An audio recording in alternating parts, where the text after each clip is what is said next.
গণতন্ত্র নিয়ে অসাধারণ কথা বলেছেন আব্দুর রহমান বিন আব্দুর রাজ্জাক ভাই।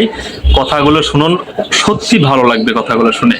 যদি তারা কেউ নির্বাচনী ক্ষমতার মাধ্যমে ক্ষমতায় এসে না থাকে, তাহলে কি আপনি বলবেন যে গণতন্ত্র আসার আগে 300 বছর আগে সারা পৃথিবী অন্ধকারাচ্ছন্ন ছিল, এই সারা পৃথিবীতে কোনো ভালো শাসক ছিল না, সারা পৃথিবীর মানুষেরা সবাই নির্যাতন এবং জুলুম অত্যাচারের মধ্যে ছিল, সারা পৃথিবীর সকল মানুষ? এটা কি কোনো যুক্তিযুক্ত কথা?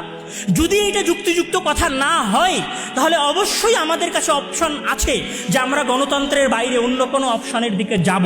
অবশ্যই আমাদের কাছে অপশন আছে যে আমরা খেলাফত শাসনের কথা বলতে পারি, এটা আমাদের রাইটস। গণতন্ত্র তোমরা নিয়ে এসেছিলা ইউরোপিয়ান অন্ধকারাচ্ছন্ন যুগের কারণে। আমরা তো তোমরা যখন অন্ধকারের মধ্যে ছিলা 500 খ্রিস্টাব্দ থেকে নিয়ে 1500 খ্রিস্টাব্দ পর্যন্ত, ওই সময় তো আমরা মুসলমানেরা অন্ধকারের মধ্যে ছিলাম না। সুতরাং গণতন্ত্র তোমাদের প্রয়োজন, আমাদের প্রয়োজন নয়। গণতন্ত্র তোমাদের দরকার, ডেমোক্রেসি তোমাদের দরকার, আমাদের প্রয়োজন নয়।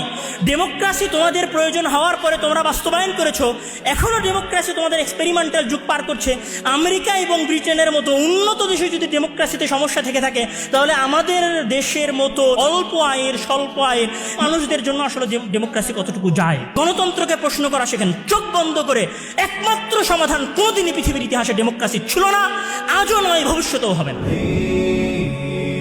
نرفع الرايات سوف يعلمون